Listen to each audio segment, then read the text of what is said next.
Ryan? Thanks. Please. So the problem that Kevin's talking about is a problem for every entrepreneur, right? Can we find enough people that would buy my product, or can we find enough people that will make my product successful? There's no magic formula, but there's a map that's pretty convenient, and that's the value proposition canvas. So we'll draw it out here first. Let's see.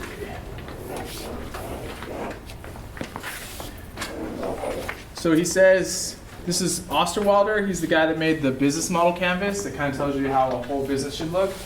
That was his first book, and then last year he came out with this specific value proposition canvas. And we'll start with this section here, which is he calls jobs, customer jobs. So I'm going to tell you two stories, they're true stories, and then we'll fill the blank in here. So when I was in San Diego, I was on my honeymoon with my wife, and we were going to the airport, and we were kind of tardy, right? So we needed a taxi right away. So we called a taxi. It took probably 20 minutes for the taxi to show up. He gets us right outside the airport. I hand him my credit card, and he says, "I don't accept credit card." And I was like, "You have a credit card machine right in the back." He's like, "It's broken." Well, what do I do? Well, there's an ATM. Let me take you to the ATM. So he took his taxi, drove me another 5 or 10 minutes to this ATM, and then, so I lost money there, and then I lost money on the ATM fee, and then we barely made our flight. Okay, so that's story number one. Story number two, we were in Shanghai, China, and we, once again, trying to get to the airport, and we're trying to flag down a taxi, and for the life of us, no one would stop. So we had hundreds of taxis literally on the street, and no one would stop for us. And we, once again, barely missed the flight. Like, we had to take the subway, and it was a mess. Okay, so those are two stories of me taking taxis. I'm sure if any of you have ever done a taxi, there's similar stories. They're not the funnest thing to do. So what Osterwalder teaches us to do is like the jobs. Like, what exactly, so I want a taxi, or I want a ride, right? What is the process for me to get a taxi where I was to the airport? So fill in the blanks here. What's my first step? If I need a taxi, I'm in San Diego, I need a taxi. What do I do?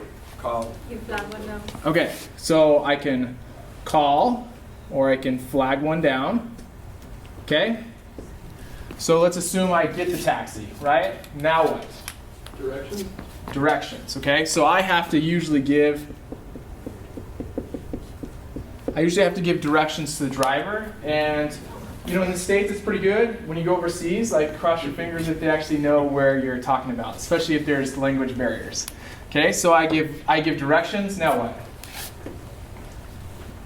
Okay. Okay, so we drive, and then eventually I have to pay, right? And this, we don't know, it depends on the taxi, okay? So that's pretty much like the overall jobs. Now he talks about gains and pains.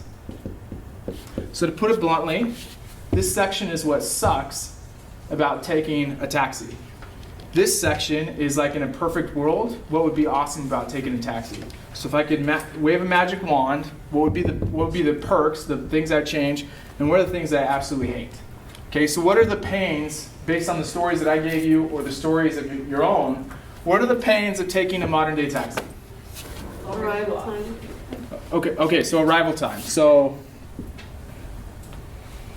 whether I'm going to be late, right? Like, will I be late? And I'll add on that, pickup time.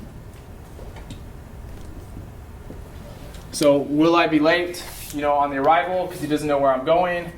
Did he take forever to pick me up? Remember in San Diego, I was late and he took 20 minutes to get there. Do they take the best route?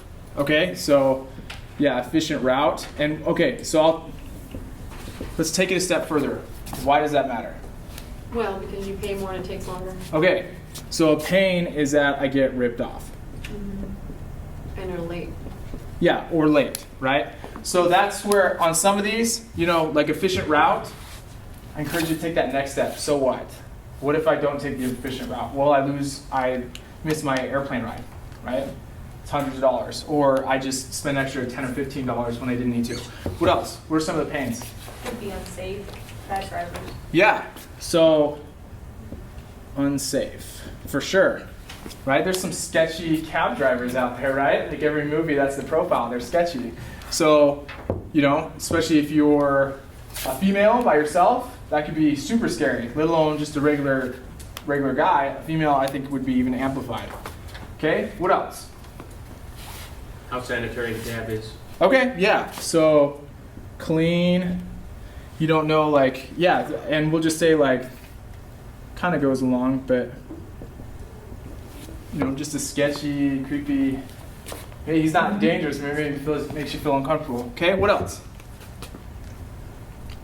Payment system's unreliable. Okay, yeah, so, yeah, we'll even just say it's unreliable, right? There's a lot of variables. The car could be unreliable. Yep, so there's a lot of, the car could be, the payment system could be. Okay, so in a perfect world, if we could wave our wand, what are some of the things that would be nice? So if you could say, in every taxi ride, I would enjoy this. What are some of the things that would make these jobs better? Door to door. What's that? Door to door. What do you mean door to door? Pick up, drop off. What do you mean by that? We- Like they just pick you up wherever? Wherever, and then you get dropped off where you want to get on the snow. Okay, so, and we'll even Door to just door say, service, yeah. like an automated service. Automated pick. Like, Well, that's not what I meant. if you're by going from A to B, door to you have door. to go to C, they go to the ATM. Like you weren't able to go straight to where you wanted to go. Okay, In the airport example, Yep. you had to go hit the ATM first, so you didn't go A to B, you went A to C to B. yep. But I'm saying a gain is A to B. Okay, so A to B, Carpool lane, A to B. A to B routes. Yeah. Okay, great. What else? It like told you what time the cab would show up, how long it take you. Okay, yeah. Could you give me a warning or update? Great. What else? Reasonable prices. I mean, Okay, so good rates. Okay, what else? Reliability.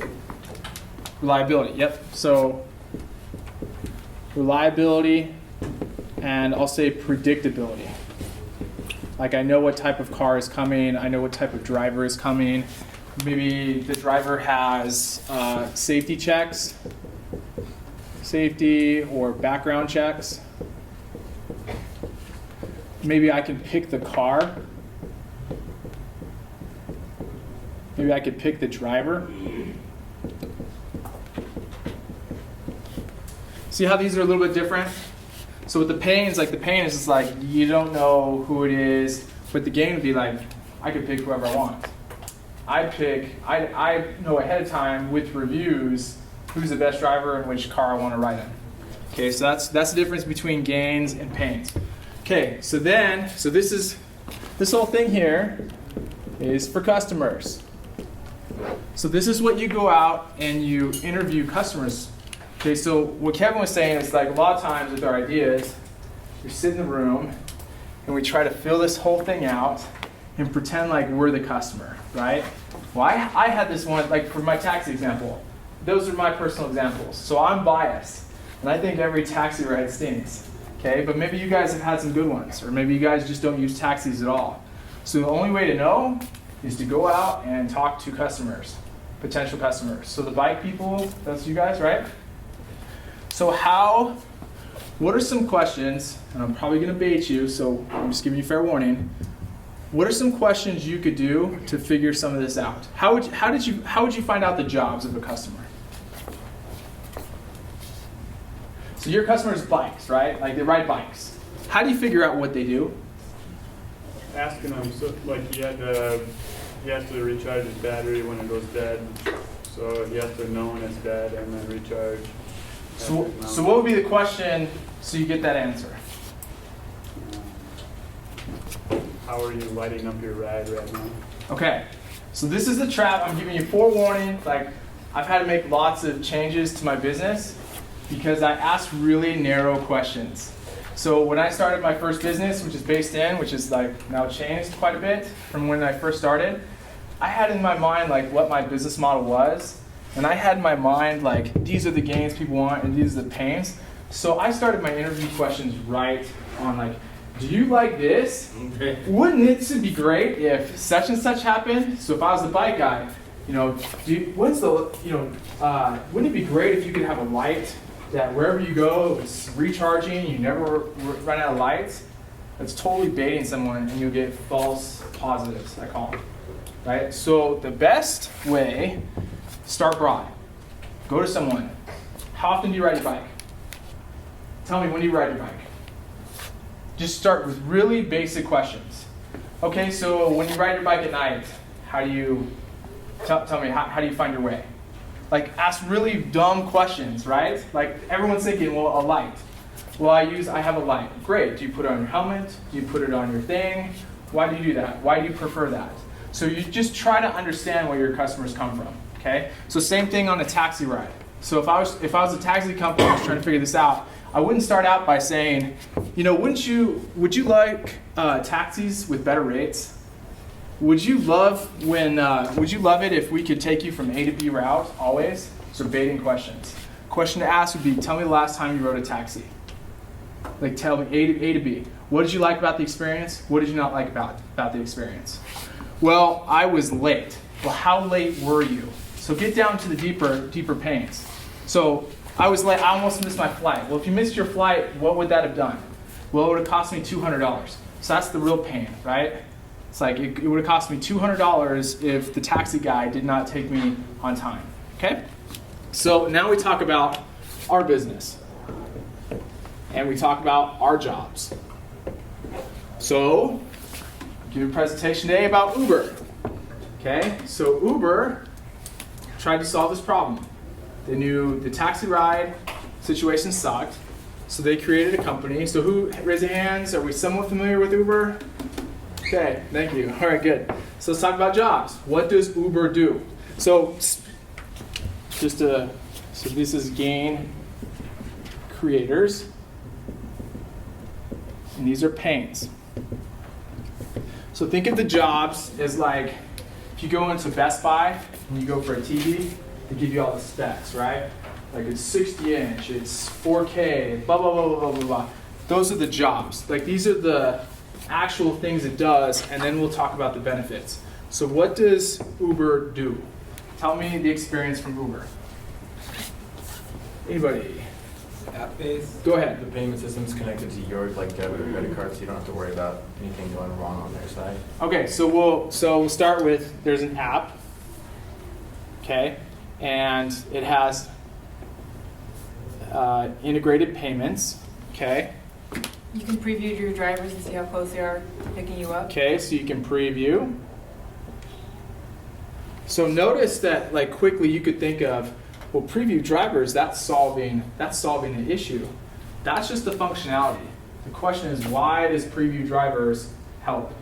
That's where this comes in. The closest one is to you. Yep. So yeah, we'll get to the benefits in just a second. But yeah, preview drivers.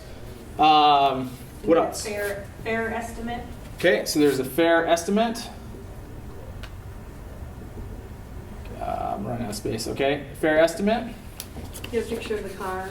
Okay, there's pictures. Isn't there ratings? Yep, there's ratings. You can choose your size car. You can choose the car. You can choose your driver. Okay, that's pretty much it, right? So I use an app. They pretty much automate the routes because Uber tells them where to go. Okay, that's fairly good. So tell me, what pains do these solve? So we listed all the things. So there's an app, and I just hit it, and I see all these drivers, and they have ratings, and then I pick one, and he comes, picks me up, takes me to the airport right away. I already knew ahead of time how much it was going to cost. I get done, I leave a rating. I didn't even have to, I paid through my phone. I didn't have to take my wallet. So what pains did this solve? So remember, as a customer, here was my pains, right? What did this solve? Efficiency. Pretty much all of them. Okay, so you said time. Yeah. So to expound on that. All my standing on the side of the road, waving your hand, taxi, like that takes taxis go by and saves you some time. Like you already know somebody's coming to get you. Okay. So you don't have to waste your time. Okay. on something else. So we'll put that one. Yep. So so there's two ways to look at this. You could either save me time. Oh, you said. Oh, that was. Saves time is more of a gain, right? Like we could all use more time. The pain that he's solving is I'm not wasting time. See how that's different? Has a little bit different feeling. If I'm there sitting there the whole time trying to flag down a taxi like it was in China, I felt like I was wasting time. So the next step would then be like, well, how much time are you saving them? Because if I could say like, I could save you 30 seconds on your taxi ride, not that big, right? But if I could say every time I could save you 20 minutes, that's a lot bigger, especially if you're traveling, okay? So that's one thing. With Uber, you're not wasting time. Okay, what else? Dude in the red shirt. Payments.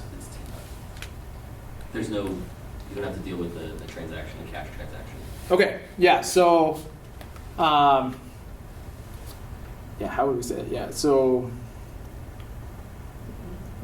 Not having the cash.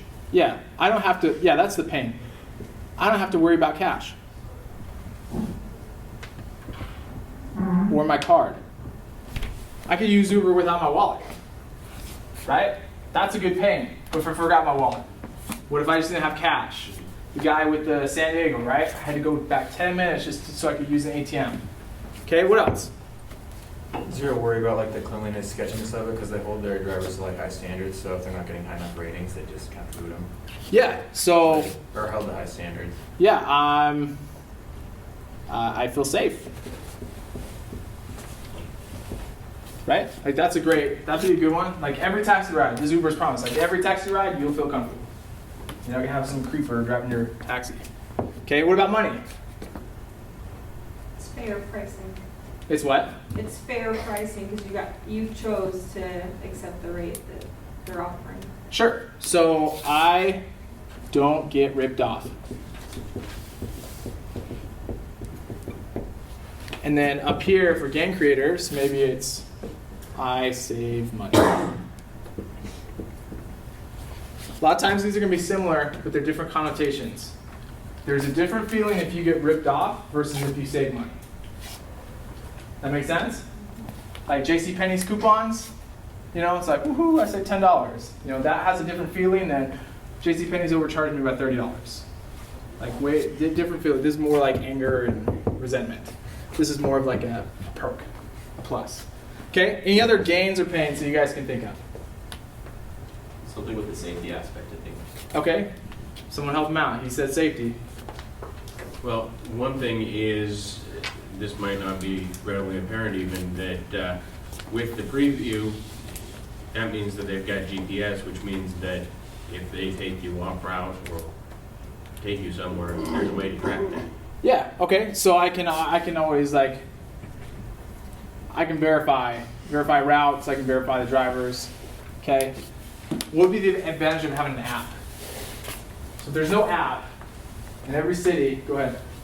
Well, I know it makes it easier to, I used it in Paris, and we had an Uber driver, all the taxis we asked, they couldn't speak English, or they couldn't speak English, So we just said, this is where we are, this is where we're going, pay for it, you don't have to talk, you don't have to, be able to communicate effectively with them, because it's, all on the interface of the app.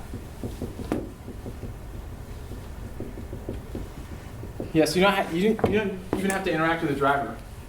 That's a great point, right? Especially with the international. So Kevin talked about customer segments. We won't go this deep, but just know certain customers are going to have different jobs.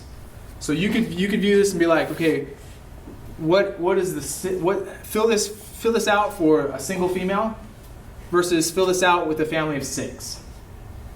Does it change? Do the jobs change? Do the pains? Safety factor. Single guy versus single lady, probably different. Factor for like a family of 6, trying to find a van, could be a little harder, right? But with Uber, if I can see it right away, done. Okay, so that's any general questions, because we're gonna move on and use one of your companies. Any other questions about this? Okay, so who's got, are you guys a team or something? Who's a team? Who's doing their thing? Besides the bike guys. Is there any other ideas in the room besides the bike guy that you're willing to share? Go ahead. So me and him are a team. Okay. So you both sat on traffic lights, and sometimes it's really inefficient or it's not fair. So one of them will be backed up like 50 cars, and the other just let the people through. Or you're driving at night and sometimes you don't switch fast enough. All these efficiencies created with traffic lights, and you being late to places where they could just simply solve that problem by switching at the right time. So we utilize sensors and software to help manage that. Okay, so come on up.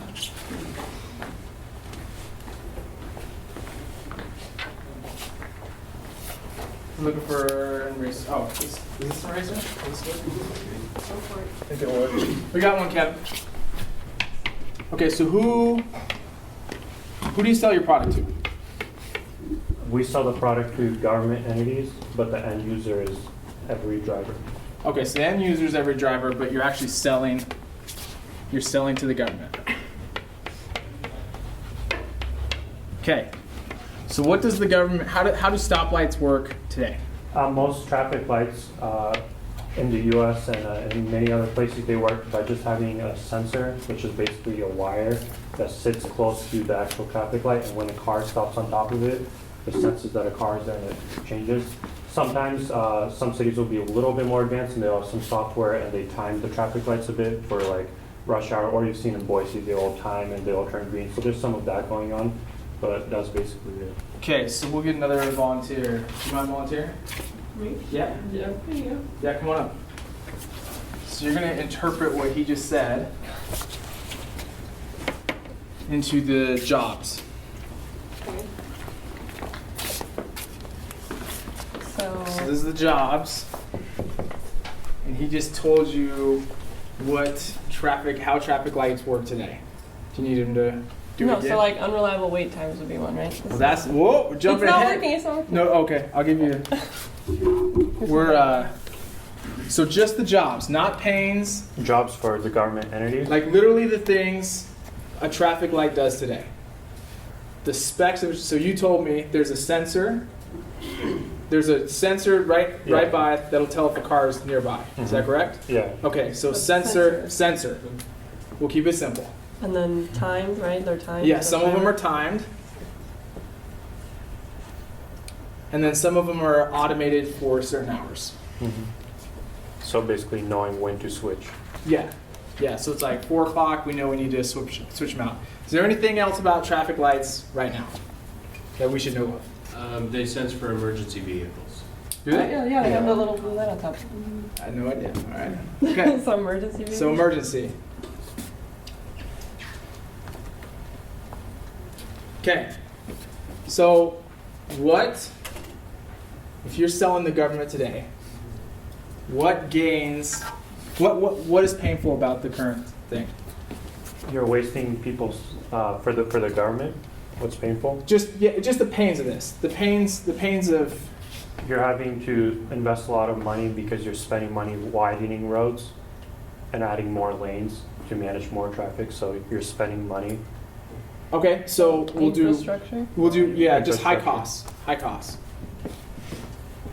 And then we'll detail that. So he's saying infrastructure, so we'll do a little no infrastructure.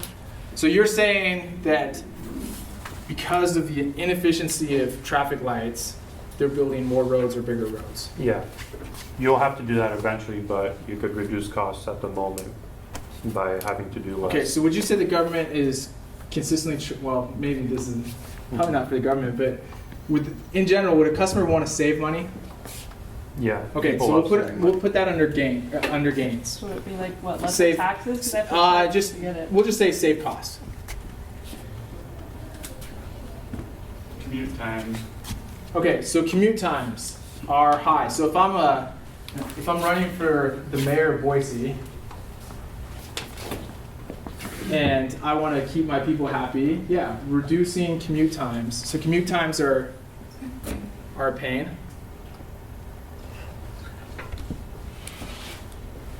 Just congestion in general. Okay, so what happens with, I agree, congestion's definitely a pain, but what's the end cause of congestion? Accident. Okay, so that's one. Accidents rise, right? Get backed up on the freeway, more fender benders or serious accidents. Air pollution, so because the cars are idling and not moving, it's putting more smog into the valley and the government deals with that. Green students, okay, yeah. Pollution. Okay, so a lot of the stuff then could be the reverse, right? Like the government would want to become more green. That's what you'll find, once again, it's like the gains and pains usually mirror themselves. So it's like, ideally we'd reduce commute times. Ideally we'd have less accidents. Ideally we'd have less pollution. Okay, so we'll switch you out. You did a great job. Okay, someone else. Blue shirt in the back. You want to come on up? I'm the only one here from my group. That's no, you're just gonna do what she did, so you're fine. Okay, so tell us what your contraption does. Give us like all the nerdy specs. It collects the data, so it says how many cars are there. You know, it'll say whether it's a semi, whether it's a motorcycle or a person. And we already have this technology available. Self-driving cars do it all the time. And if I could pull it up on the computer. So it's data in real time. So accurate data collection. Okay, so, but is it in real time? Real time. Okay, so real time. Real time data collection. Okay, what else? So it's going to know what to do with that data, so it analyzes it. Okay, so it self-analyzes. And is there like a guy in a control room hitting green and red lights the whole time? The best way would be leave the human element out of it. If they need to intervene, but it would be best to have just the computer solve it. Okay, so yep, so then computer changes lights automatically. Okay, what pains are you solving? Traffic congestion. By how much? How much traffic congestion? Yeah, so he won't know this today, So unless you feel like you know it today. it varies from city to city, but if any of you have ever gone to LA or any of the other places, you know how terrible that gets and how many miles back that is. So it varies city to city, and there's different estimates. Some say that it saves, because of the congestion, it costs people time, and time is money, so there's different estimates. But Okay, so you're telling me that so it reduces congestion. Do you have like any ballpark percentage? I would be lying if I tried to make something. Okay. Okay, but see how like if you were presenting your business, like the more specific you can be about your pain solving. Like if I come to you and say, I can reduce congestion, like great. But if I can say, I can reduce congestion by 35%, I can reduce your freeway commute time by 15 minutes. See how it's a lot different than if you were to say, I can reduce freeway time, okay? So less congestion, so we'll be general for now. Okay, what else? With emergency vehicles, it's going to help get, this is pains or gains? We'll do pains first. Let's ask someone else. What pains does he solve? I can solve the accident one, because if you're less starting and stopping order, less intersections, your accidents. Okay, so less accidents. Another way that it helps with that is you are going to have less irritated and less impatient people on the road who cause accidents by trying to stop in places. Yeah, less road rage. And then a positive, like a gain, would be just happier drivers, right? Happier drivers. Any other pains or gains that come to mind? The environmental, sorry, go ahead. Go ahead, you first. The environmental factor of not idling as long. Okay, yep, so we're causing less pollution. You were gonna say something? That's acceptable. Look at you guys. Greens in the air, okay. All right, so we talked about money. Where's money on here? Gas. Okay, so you're saving consumers gas. Okay. I think the money, a lot of what he was talking about was in the infrastructure and not having to widen the roads because you can move more traffic through an existing infrastructure. Yep. So once again, the best question would be, how much infrastructure do you save? How much money do you save? Because if you went to a government official and said, I could save you guys money, probably gonna say, yeah, everyone says that. If you went and said, I can save you $200 million and here's the statistics and here's why I know how, it's a lot stronger, right? It resonates a lot better. We can actually like put specific things. All right, that's good for now. Thank you. All right, so last thing, thank you, appreciate it. So last thing I'll finish on is I think if you all took like an hour, these lists can become really big, right? We could think of every gain possible, every pain possible. Like going back to the Uber example, there's like a million reasons why to use Uber, whether it's international travel or just safety, this or that. So Osterwalder says, figure out which pains hurt the deepest. Which pains cause the most heartache and anguish. So if you're talking about your bikes, what would you say is like the absolute pain that you're solving? There's a lot of different options. Nothing, they don't all, they're not all compatible. Yeah, I think absolutely the problem is that bicycles don't have the same creature comforts or power system that other vehicles have. Okay, so I'm interpreting that as you're saying like your contraption would bring stability or like a new norm for bicycles. Yep. Okay, so my question is like, how many people do you think are having a hard time sleeping at night because they don't have a normalized bike system? Okay, see what I'm getting at? Like, if that's like your number one pain, now I'm not saying that's your number one pain, but if that's what you guys are saying is your number one pain, then it's like, then you ask the question, do people care enough, right? That was Kevin's question in the beginning. Do people care enough about this? So, for example, let's go to the what ifs. So you're saying bike lights, right? You always want to have bike lights. So with Kevin's example, when the bike light goes off, what's the problem? What's the pain if my bike lights go off in the dark? A lot more likely to get an accident. Okay, so there's more of a pain that resonates, right? If I'm trying to sell you on bike stuff, what sounds better? Are you a night? We'll assume these people ride at night, right? Or a lot of them might not because of a lack of reliable. Okay, For me, that was an issue. Okay, that could be. But if you're a night rider or want to ride, what's more attractive? Like, hey, you can now have a normalized bike system every day you wake up, or our product is the safest on the market.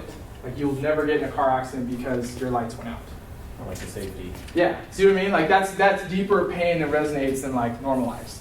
Okay, you have some health thing, right? Yeah. Share like 20 seconds. What do you do?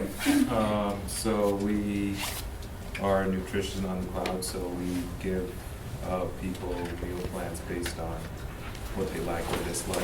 Okay, so meal plans on the cloud. It's automated. What's the biggest pain you're solving?